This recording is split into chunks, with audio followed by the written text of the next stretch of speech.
মেহেরপুরের সেউটিয়া নদীর নাব্যতা ফেরাতে ২০১৯ সালে পানি উন্নয়ন বোর্ডের সহযোগিতায় ৫ কোটি টাকা ব্যয়ে ৮ কিলোমিটার খননের কাজ শুরু করে SRSE জেভি নামে কুষ্টিয়ার একটি ঠিকাদারি প্রতিষ্ঠান, যার কাজ শেষ হয় ২০২১ সালের ডিসেম্বরে। তবে শিডিউল অনুযায়ী নদীটি ১৩ থেকে ১৪ ফিট গভীর খননের কথা থাকলেও খনন করা হয়েছে মাত্র ৩ থেকে ৪ ফিট। এতে নাব্যতা তো ফেরেইনি, উল্টো পরিণত হয়েছে মরা খালে। ফলে অস্তিত্ব সংকটে পড়েছে নদীটি। ১৩ ফুট ১৪ ফুট কাটার কথা, তারা কোনো জায়গায় হাঁসড়িছে, কোনো জায়গায় হাঁসড়ায়নি। এখন নদীর দুই পার যে দিন রাত্রে পর্যন্ত রাস্তা পানি উন্নয়ন বোর্ডের, ওই রাস্তাগুলো জমিতে পরিণত করে দিয়েছে মাটি কেটে। নদী কেটে করে গেছে খাল, মাটিতে কাটেনি। এই মাটি কাটি অমনি বুঝেছে, ওই মাটি কাটি এমনি বুঝেছে।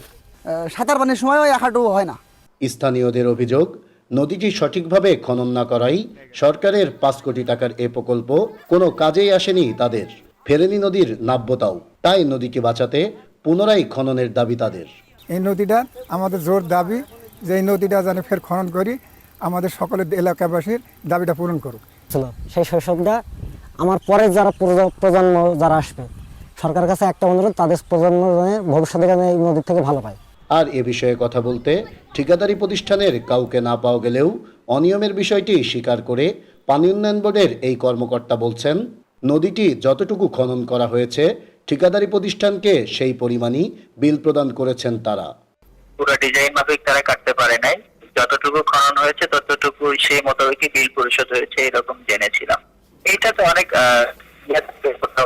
হয়ে থাকে না, জমির কারণে খনন করতে পারে না।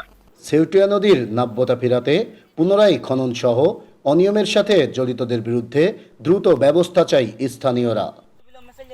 নাহিদ হাসান তিতাস, দেশ টিভি।